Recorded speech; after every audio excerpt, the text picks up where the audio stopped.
अगला जो चैप्टर मैं ले रहा हूँ वो आज थर्ड वाला चैप्टर है, दो चरों वाले रैखिक समीकरण। ठीक है, क्योंकि मैंने जो कंडीशन आपकी देखी है वो तो मैं तो समझ गया हूँ कि कंडीशन क्या है, और मैंने बड़े गुरु जी के सामने बात रखी भी थी। हमें थोड़ा सा मेहनत और करनी पड़ेगी, बढ़ानी पड़ेगी मेहनत।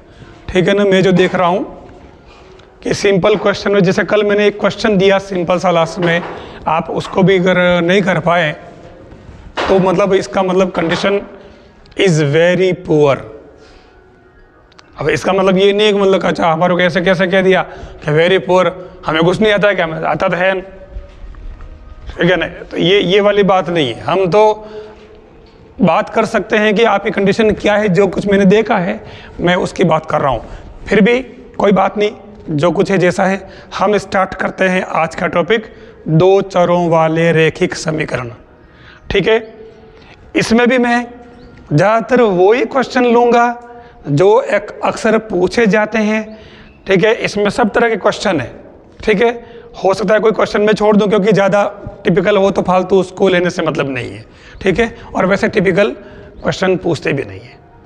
हम बात करें सबसे पहले इस चैप्टर के अंदर जो मेन बात आती है, दो चरों वाले रैखिक समीकरण। इट मीन्स इसमें होता क्या है।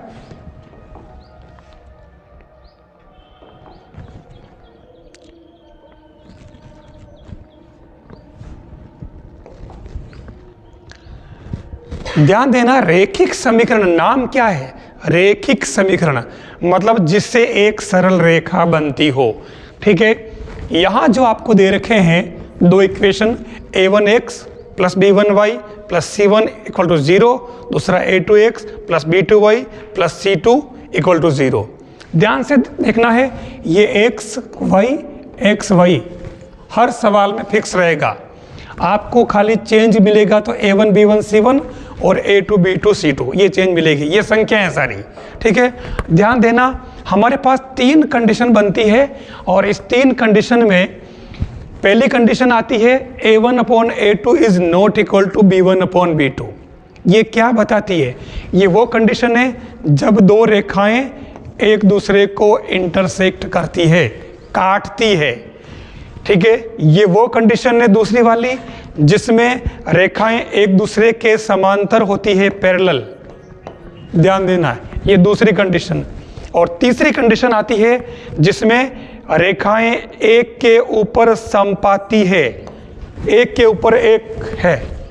तीनों कंडीशन समझ में आ गई। पहले वाले में तो एक दूसरे को काटती है, दूसरे वाले में वो एक दूसरे के समांतर है, मतलब एक फिक्स दूरी पर है। इसीलिए तो इसने कहा कि ये c1 c2 बराबर नहीं है, ये जो संख्या है ये दोनों अलग है। आगे समझ में। फिर तीसरी बात आती है कि ये सब बराबर आ रहा है, देखो इक्वल इक्वल इक्वल, मतलब ये एक के ऊपर एक है, समपाती बोलते हैं इसको।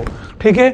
अब हम चलते हैं इसमें, यहाँ जो तीन कंडीशन बनती है, मैंने कहा कि पहले ये एक बिंदु पर काट रही है, इसका मतलब इसका केवल एक हल होगा, यूनिक सॉल्यूशन, अद्वितीय हल। यहाँ ये दो रेखाएं, क्योंकि ये कहीं पर भी एक दूसरे को नहीं मिल रही है, इसलिए इनका कोई हल नहीं होगा। नो एनी सॉल्यूशन, कोई हल नहीं, नो सॉल्यूशन। खबर पड़ रही है ना, सॉल्यूशन लिखा तो खबर पड़ रही है, मतलब कोई हल नहीं। ठीक है। मतलब ऐसे होगे तो अपन हल नहीं कर पाएंगे। तीसरी बात आती है एक के ऊपर एक, यानी दोनों रेखाएं एक के ऊपर एक है, तो ये कितनी जगह पर कितने बिंदुओं पर मिल रही है, अनंत बिंदु मिल रही है। भाई ये यहाँ काट रही है, एक जगह मिल रही थी, लेकिन ये तो एक के ऊपर एक है, तो अनंत बिंदु मिल रही है ना, खबर पड़ रही है। और अनंत बिंदु मिल रही है, इसका मतलब इसके कितने हल होंगे, अनंत हल होंगे, बहुत सारे। ठीक है। तो इसके अनंत हल होंगे।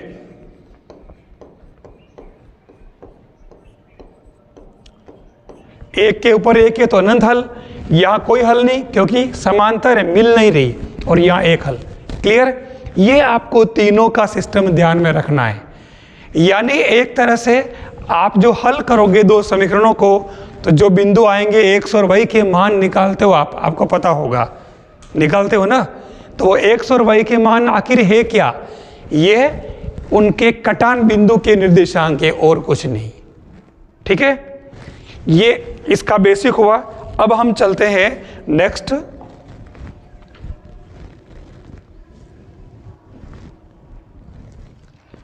अब यहां देखिए, मैंने जो बात कही वही चीज यहां पर आ रही है।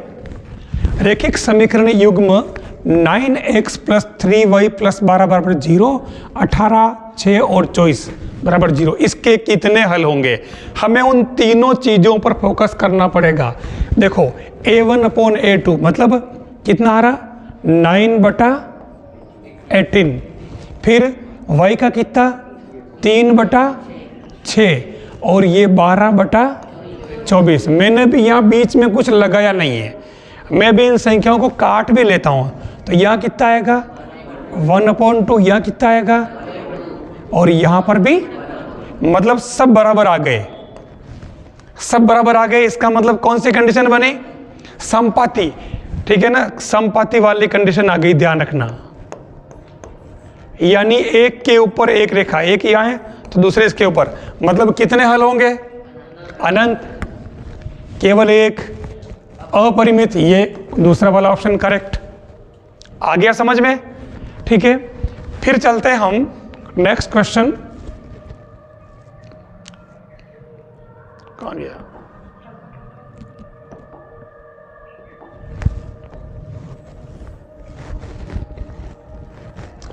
सेकेंड वाले की बात हम करें तो रैखिक समीकरण युग्म सेम दे रखा है वही। ये कह रहा द्वारा निरूपित रेखाएं प्रतिच्छेदी होगी, काटेगी। तो काटने वाली कंडीशन कौन सी, इसमें देख लो, अ वाला। क्लियर? हमें बस खाली इस पूरे चैप्टर में इस कॉन्सेप्ट को समझना है जिसमें तीनों चीजें आ रही है। ठीक है ना? फिर चलते हैं अपन थर्ड वाले पे। x + y = 3, 2x - y = 3 का हल होगा। अब यहां देखो हमारे पास जो ऑप्शन है, इसने एक ऑप्शन दे रखे हैं कि मतलब x y के सबके मान दे रखे हैं। ठीक है, अब आप कैसे क्या करोगे? हमारे पास एक तरीका तो ये है कि x + y = 3 और दूसरा है 2x - y = 3। ध्यान से देख लेना। अब अगर अपन इसको हल करें, ठीक है, दोनों सब 3 ही है ना, तो आप एक काम करो, एक तुम्हारे पास तरीका ये है कि इनका विलोपन कर लें। तो जोड़ेंगे तो 2 और 1 3x, और इधर 3 ने 3 6, तो x बराबर ये 3 बटे में जाएंगे तो 2 आ गया, x का मान 2 आ गया। फिर ये x का मान अपन उसमें रखेंगे, इससे y भी आ जाएगा। ठीक है, कैसे देखो, जैसे ये x का मान आ गया तो अब आपका जो एक समीकरण था x + y = 3, ये x का मान यहाँ 2 रखा प्लस y = 3, तो y = 3 - 2, तो y = 1।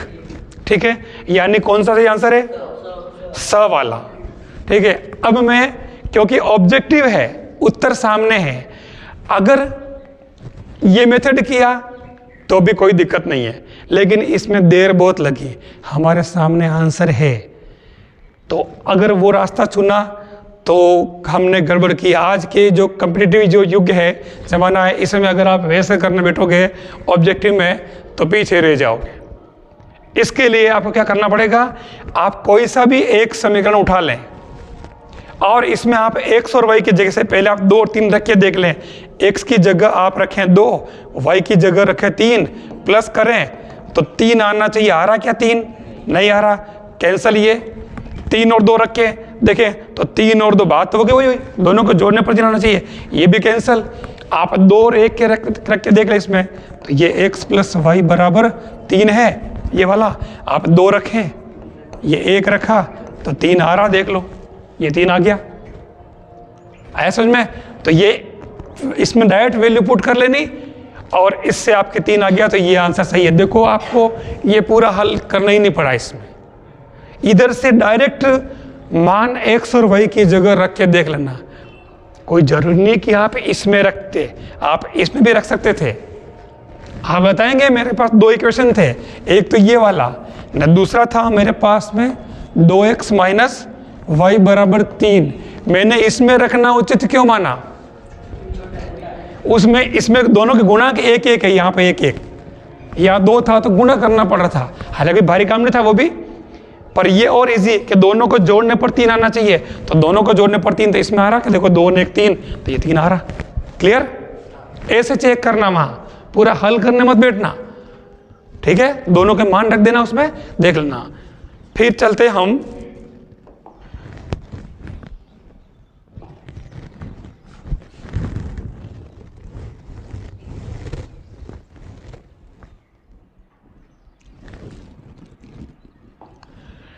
अब देखना अगला क्वेश्चन दे रखा है 2x प्लस 3y, फोर्थ वाला। 2x plus 3y equal to 11 में y का प्रतिस्थापन क्या होगा। y के लिए इसने सब्स्टिट्यूशन पूछा है, तो क्या करोगे, आपको इसमें y का मान निकालना। इससे कैसे निकालोगे, कुछ भी नहीं करना, 2x प्लस 3y बराबर 11, आपको y निकालना है, तो y वाले टर्म को एक बार यही रहने दो एज इट इज, और ये 11 और इस 2x को उधर शिफ्ट कर दें, और उसके बाद y निकालेंगे, ये 3 अपॉन में चला जाएगा। ये आपके आंसर देखो, इसमें कहीं है क्या, ये बी वाला ऑप्शन करेक्ट है, ठीक है। फिर चलते हैं हम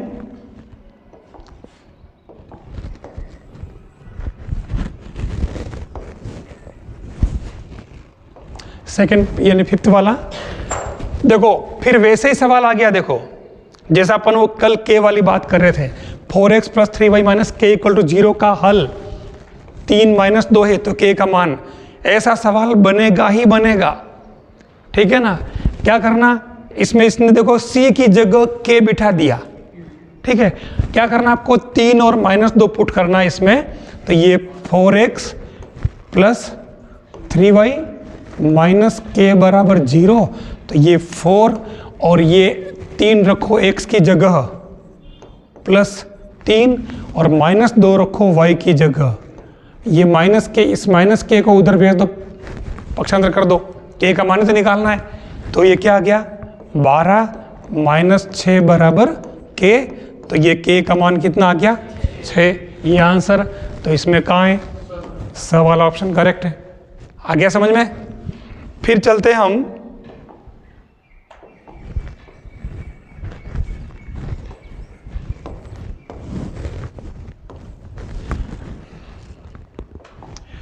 सिक्स वाला, सेम ऐसे ही क्वेश्चन बनेंगे, ध्यान देना।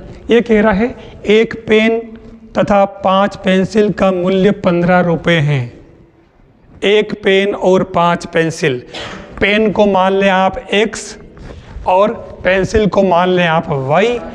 ये पेन तो है 1, पेंसिल है 5, तो ये 5 और इनका दोनों का कुल मिलाकर के मूल्य कितना है 15, तो ये आपके 15 यानी x plus 5y equal to 15, ठीक है। ये इसका तरीका कुछ भी नहीं है। और ऐसा सवाल आएगा आपके वहाँ, सवाल आएगा या एक की जगह कोई संख्या और भी दे सकता हो, जैसे 4 पेन और 5 पेंसिल का मूल्य, आपके उसमें सवाल दे रखा है इतने बेट और इतने बल्लों का मूल्य इतना है, एक बेट बल्ले वाला भी है और एक पेन पेंसिल वाला भी है, दोनों तरह के सवाल है, ठीक है। तो ये आपको खाली बीजगणित इसमें कहाँ है सवाल, आंसर कहाँ है, कौन सा x प्लस ये, इसको क्या सही से मिला है क्या आंसर, अब और द का तो नाम ही नहीं ले रहा है।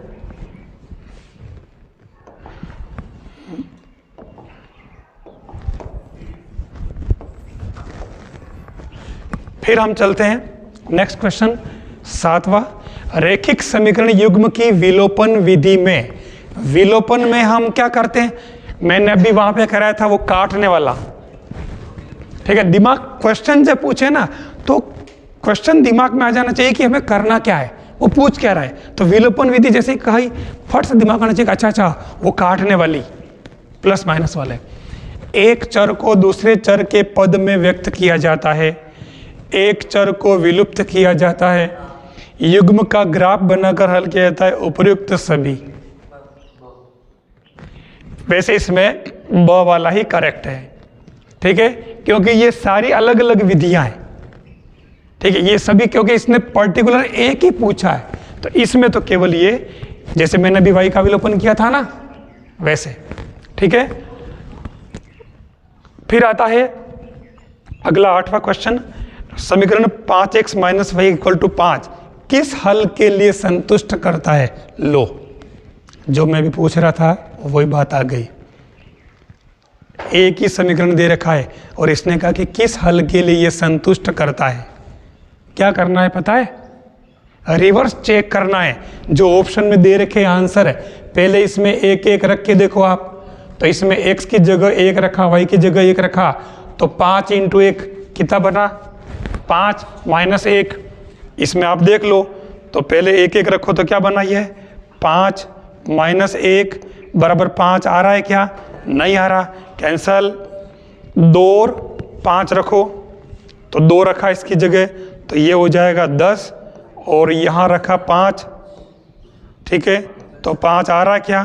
आ रहा है, ये करेक्ट है, ठीक है। आगे वाले और देख सकते हो आप, भले चेक करो तो, पर ये इसमें ये आ रहा है, ठीक है। आपको ऐसे चेक करना इधर से उल्टे से, ठीक है। फिर चलते हैं हम नेक्स्ट क्वेश्चन की तरफ।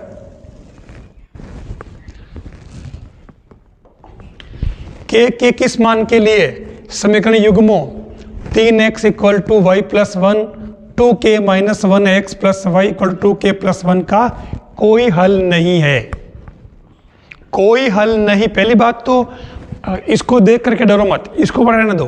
पहले तो इसने जो कहा था कि कोई हल नहीं है, कोई हल नहीं वाली कंडीशन कौन सी है? शुरू के तो दोनों बराबर है, तीसरा c वाला पद बराबर नहीं है, ये वाली कंडीशन।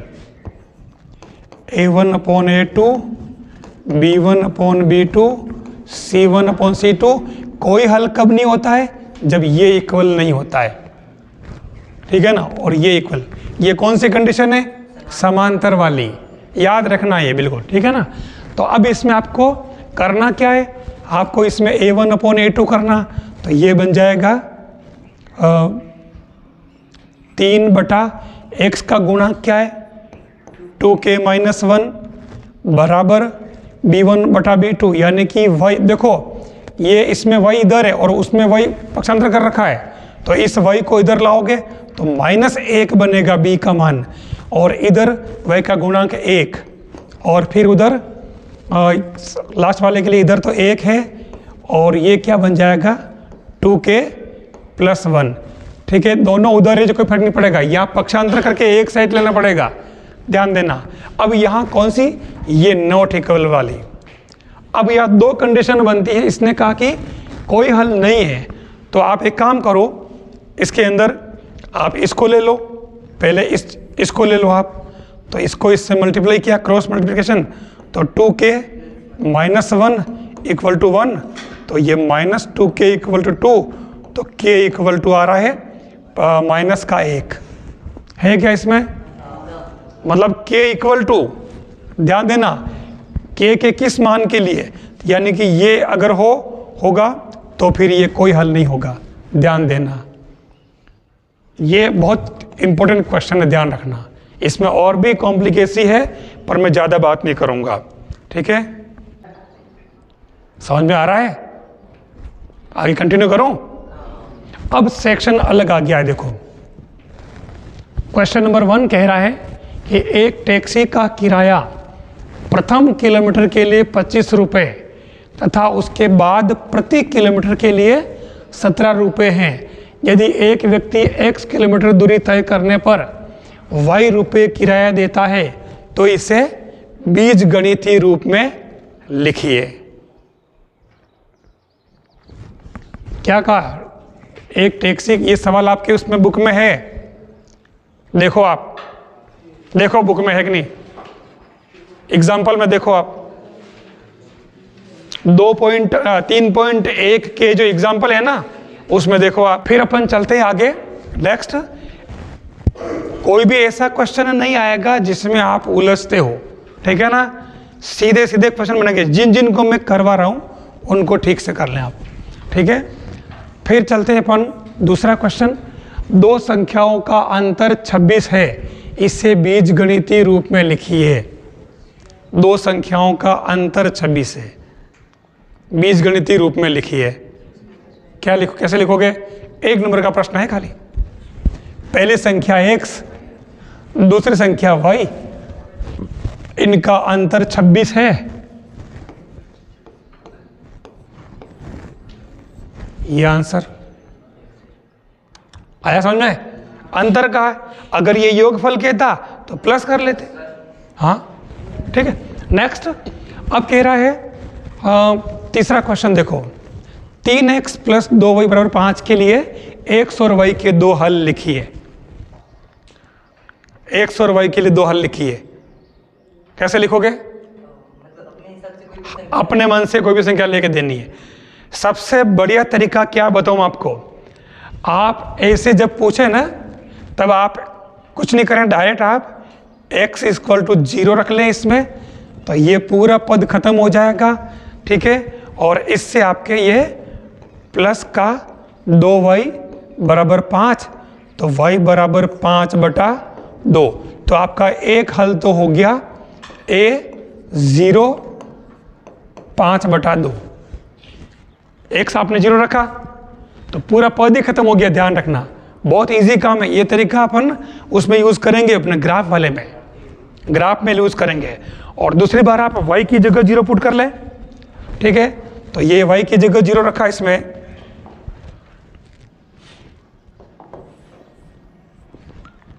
तो क्या बन जाएगा?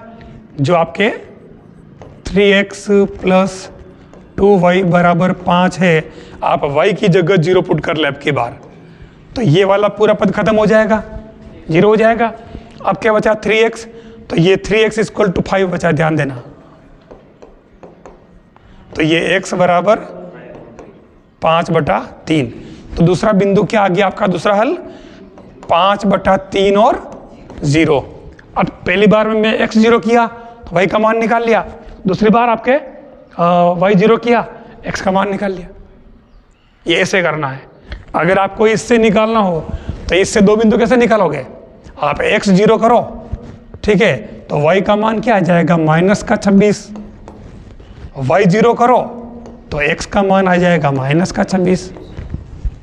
ये तरीका आपको याद कर लेना है, सब में काम आएगा। ठीक है, फिर चलते हम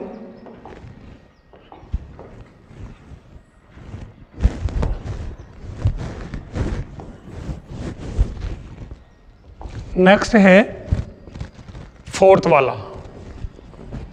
इसने कहा 2x + y - 6 = 0 और 4x - 2y - 4 = 0 समीकरण युग्म द्वारा निरूपित रेखाओं की प्रकृति बतानी है। क्या बताना?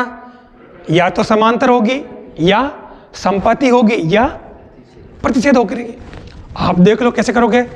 x का गुणांक 2 बटा इधर x का गुणांक 4, फिर y का गुणांक यहाँ पे 1 और इधर y का गुणांक -2।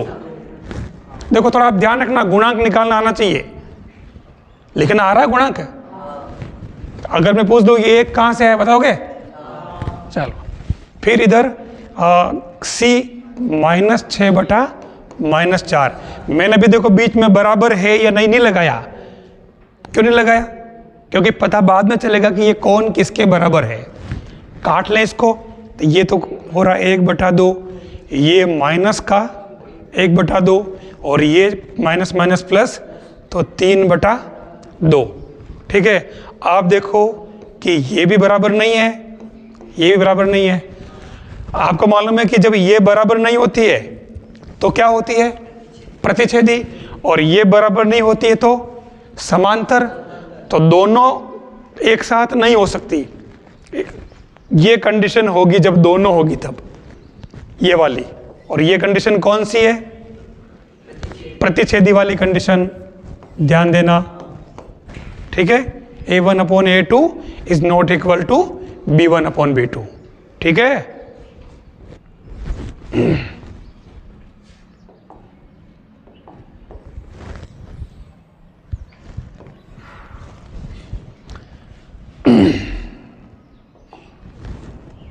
फिर आता है 5वां क्वेश्चन। देख लो क्या कहा इसने, 4 पेंसिल और 7 कलमों का मूल्य 50 रुपये और 7 पेंसिल और 5 कलमों का मूल्य 46 रुपये, तो बीजगणितीय रूप में लिखिए। अब मैं, क्योंकि बहुत सारे ऐसे जो मुझे ऐसा लग रहा है नींद आ रही हो वैसा लग रहा है, जैसे मैं अकेला ही अकेला बोल रहा हूँ, ठीक है। अब प्रॉब्लम ये कि इधर बुलाऊंगा तो फिर वो उनकी तरह छुपेगी कि नहीं मैं तो कैमरे के नीचे क्यों, कैमरे के सामने क्यों।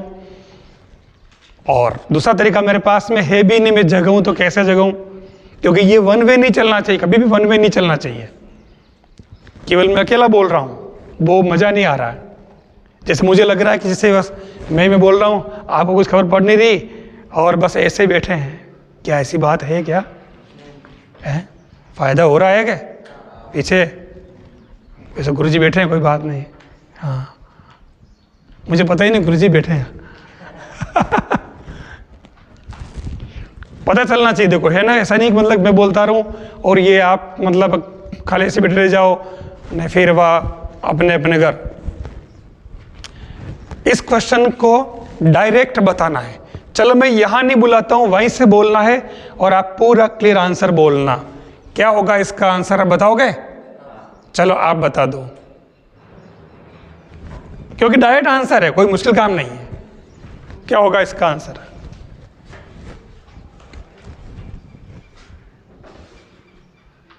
यहां से देख के बोल दो, सामने कुछ नहीं है, बस खाली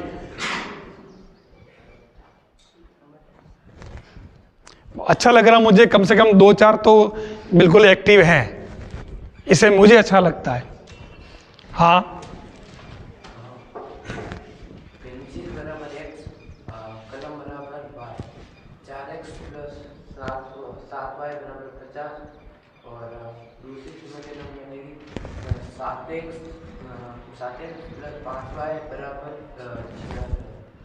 करेक्ट है, करेक्ट है, करेक्ट है, करेक्ट है, वेरी गुड। कुछ नहीं, बस यहां से देख के बोलना है, ठीक है ना। 4x प्लस 7y बराबर 50 और फिर ये 7x प्लस 5y बराबर, ये आपका 1 नंबर है। कुछ भी नहीं करना, आप देख लो, सब कुछ यहीं से लिया ने, सब वापस यहीं डाला। गीता का ज्ञान है ना, वो जो कुछ लिया यहीं से लिया, नहीं सब कुछ वापस यहीं डाला, वो है ना, क्या है वो वाली बात, अपने ओर से कुछ भी नहीं किया। Yes, sit down. फिर चलते हैं हम, ये समझ में आ गया ना सबको?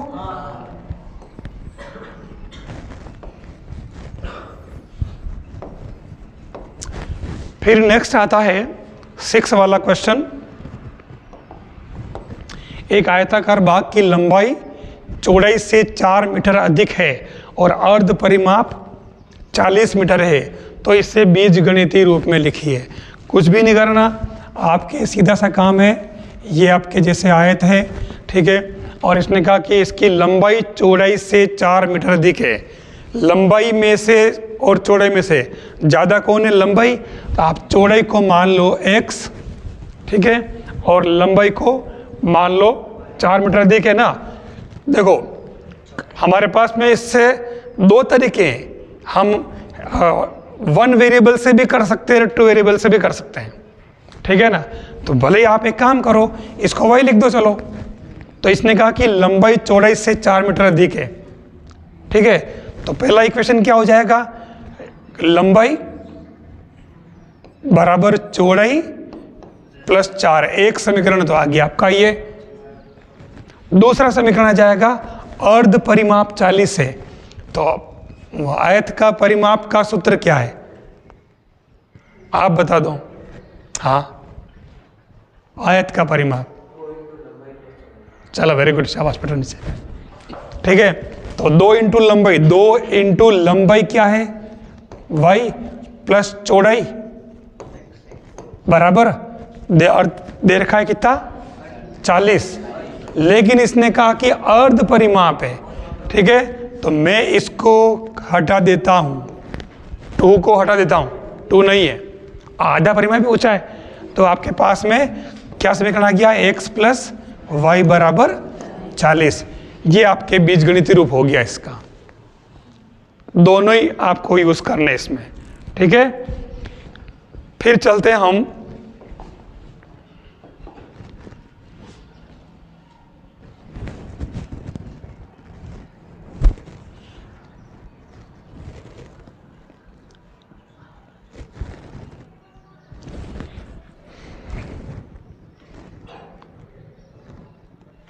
दिख रहा है आपको? अब देखना, थोड़ा चेंज किया इसने, समीकरण लिखा है 3x माइनस वाई बराबर 3 और 9x माइनस 3 में बराबर 9 का हल ज्ञात कीजिए। क्या होगा?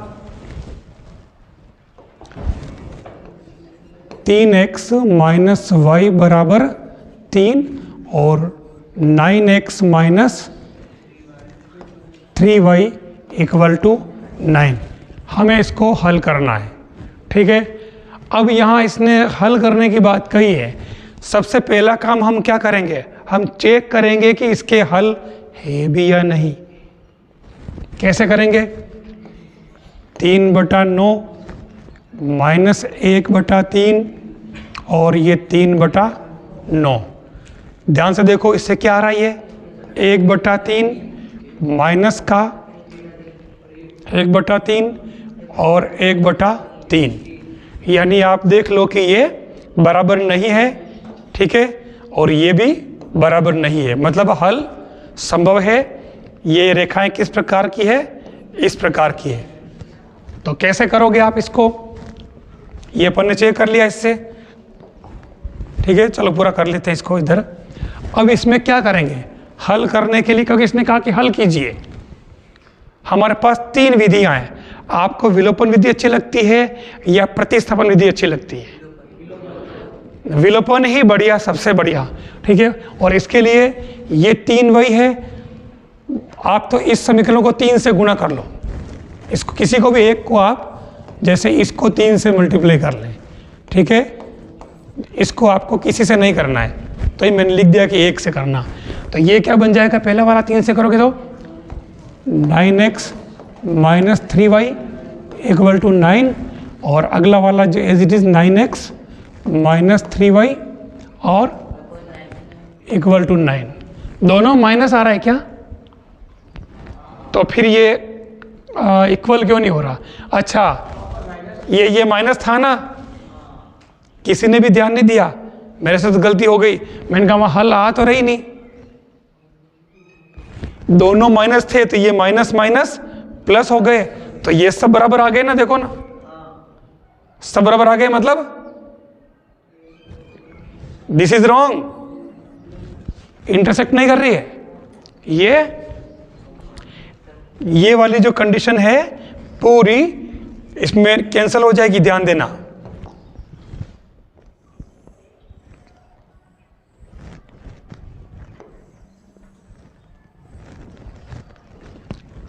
अब आप देखो तो ये कंडीशन कौन सी बन रही है?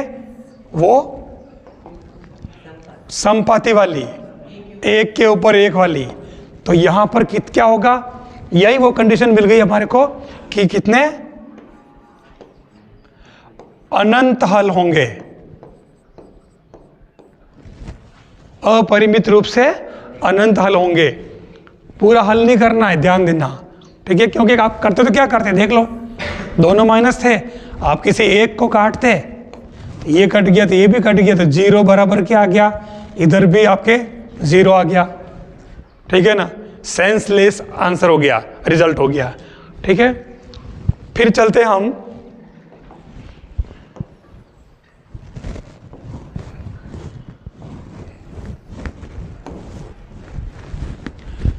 नेक्स्ट क्वेश्चन है, दो संख्याओं का अंतर 26 और एक संख्या दूसरी संख्या की 3 गुनी है, तो संख्या ज्ञात करो। सबसे देखो, तो दोनों विधियां बहुत बढ़िया है। दो संख्याओं का अंतर 26, हम एक काम करते हैं, x माइनस वाई बराबर 26 कर लें, और फिर इस हमने संख्या क्या मान ली? पहली संख्या x मान ली है ना, वो तो 2 और लिख देना, ठीक है ना। पहली संख्या x और दूसरी संख्या y मान लिया हमने, तो x माइनस वाई बराबर 26 हो जाएगा। एक तो ये हो गया। दूसरी बात क्या कही? एक संख्या दूसरी की 3 गुनी, यही कहा ना। तो हम एक काम करें, x बराबर 3y कर दिया, दोनों आ गया। सबसे बड़ा तरीका, ये x का मान 3y यहाँ पुट कर दें, ठीक है। इसमें एक में इस x की जगह क्या रखेंगे? 3y, तो ये 3y माइनस वाई बराबर 26, this implies 2y equal to 26, this implies y equal to 13। जब एक संख्या 13 आ गई तो दूसरी x कितनी आएगी, 3 गुनी, तो x की इक्वल टू 39। ये दोनों संख्याएं हो गई। आप देख लो दोनों का अंतर 26 है कि नहीं है, 13 और 39 का अंतर 26 है, ठीक है, और एक दूसरे की 3 गुनी है। ये ऐसे आपको करना है, ज़्यादा लंबा चौड़ा कुछ भी नहीं, ठीक है, क्लियर।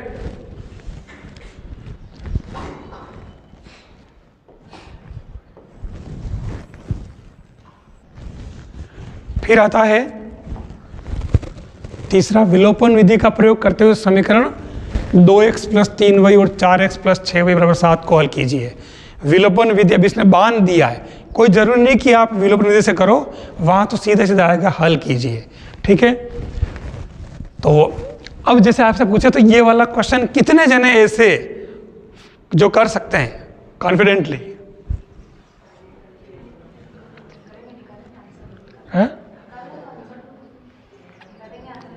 हाँ, तो इसको नोट कर लो, आप मुझे कल आप करके बताना, खाली ये दोनों समीकरण नोट कर लीजिए, नहीं तो फिर बता दूंगा मैं आपको।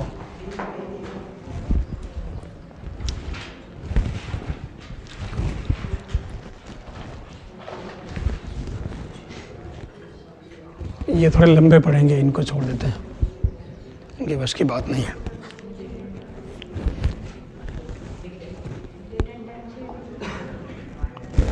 उठा ही नहीं है किसमें, 2 दूनी 4, 3 दूनी 6, थोड़ा सा ठीक करो, सी बराबर नहीं है, ए और बी बराबर है, देखो आप ए अपॉन बी वाले से वही बराबर है, तो कौन सी कंडीशन बनेगी, अनंत नहीं, समांतर होगी ना। जब सी वाला बराबर नहीं हो तो दूर कोई हल नहीं, ठीक है।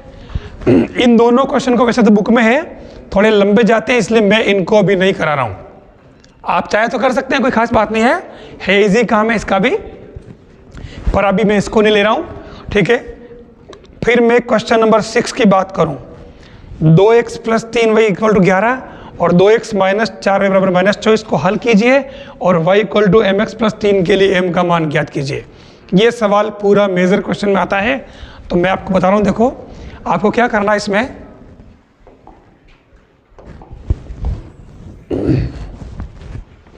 देखो सबसे पहले इसमें दे रखा है आपके क्या, 2x + 3y, समझ लेना इसको, 11, और दूसरा है 2x, देखो इसने आपके लिए सुविधा भी कर दी है, x के गुणांक समान कर दिए हैं, इसको हल करना है, सुविधा क्या कर दी, x के गुणांक समान कर दिए।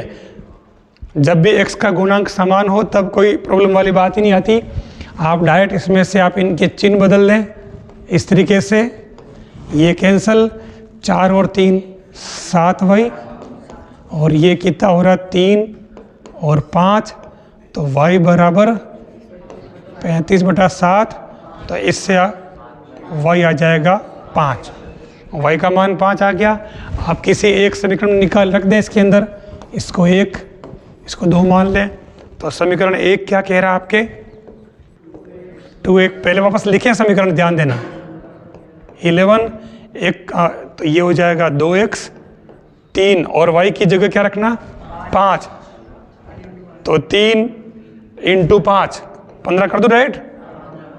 बहुत सारे इसको 35 कर देते हैं, पता है, अक्सर मैंने कहा कि इसमें y की जगह 5 रखना है, तो लड़कों ने ये भी किया है कि 3 और y की जगह 5, तो 35 कर दिया। इसको ध्यान रखना, ये मिस्टेक नहीं होनी चाहिए, आपको पता होना चाहिए। तो बस ये 2x 11 - 15, तो ये x = 2x और कितने, -4, तो x बराबर क्या आ रहा, -2। x और y दोनों के मान आ गए, ये आपका 2 नंबर का काम हुआ है। अब 1 नंबर और लेना है, इसने m का मान पूछा है, ये कह रहा है कि y = mx + 3 में m का मान ज्ञात कीजिए। ये कब होगा? इसका मतलब ये हुआ कि ये तीनों ही रेखाएं एक बिंदु पर काट रही है। ये दोनों रेखाएं तो काट ही रही है, देखो इस तरीके से, ठीक है ना। और इस P के निर्देशांक क्या है? -2 और 5, ठीक है, ये इस P के। और एक तीसरी रेखा M वाली है, ये भी आपके यही से जा रही है, y = mx प्लस क्या है 3। ध्यान देना, इसका मतलब ये है, तभी अपन इससे निकाल सकते हैं। तो आप ये इसमें y की जगह क्या पुट करोगे? 5, ये m और x की जगह -2 + 3, तो ये क्या हो जाएगा आपके आगे? 5 एज इट इज, और ये इक्वल टू -2m + 3, तो ये 2m इधर ले आए तो प्लस का हो जाएगा, 3 और 5 उधर ले जाएं पक्षांतर करके, तो ये आपके 2m बराबर -2, तो m बराबर -1, ये m का मान -1 आ गया। ऐसे करना पड़ेगा आपको। आया समझ में?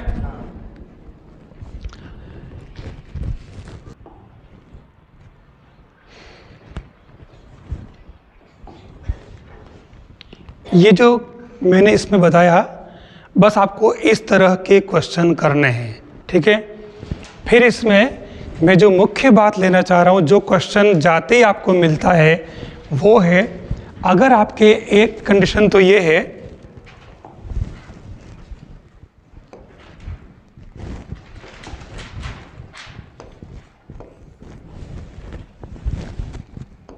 जैसे यहाँ लिखा है 2x + 3y = 0 और 3x + 4y = 0, आपको कहा जाएगा कि x और y के मान लिखिए। ये क्वेश्चन अक्सर पूछा जाता है, ठीक है। आपको क्या करना है, जब कभी इधर 0 हो तो डायरेक्ट आपको x का मान भी 0 और y का मान भी 0 लिखना है, ठीक है। एक तो आपको ये ध्यान रखना है।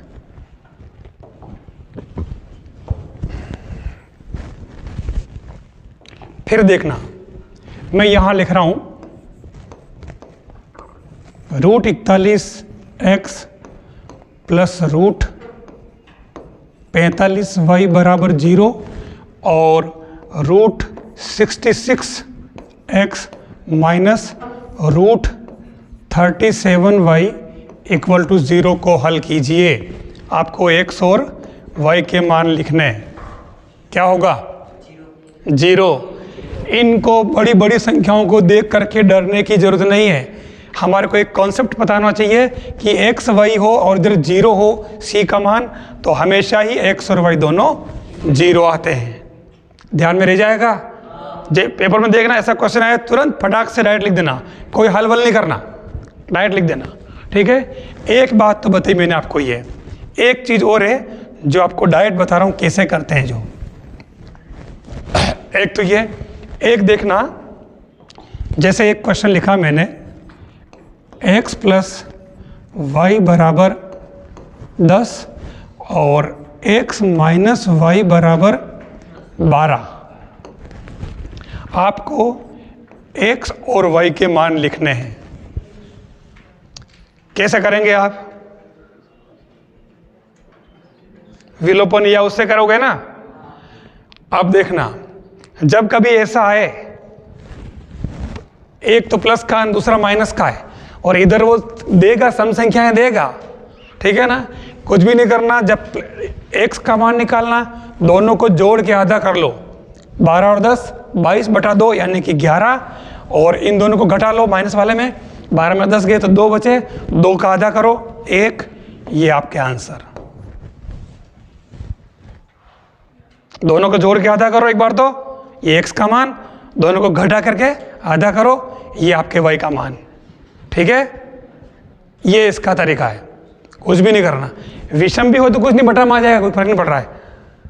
मान लो विषम हो तो क्या है, 13 हो तो 13 में 12 25/2 हो जाएगा, फर्क क्या पड़ रहा है ना। तो ये तरीका भी आपको याद रखना है, दोनों ही डायरेक्ट, क्योंकि वहां पे 1 नंबर के आता है, ऐसा क्वेश्चन आता है तो, ठीक है। ये आपका दो चरों वाले रैखिक समीकरण का कंप्लीट पार्ट। ठीक है, यस।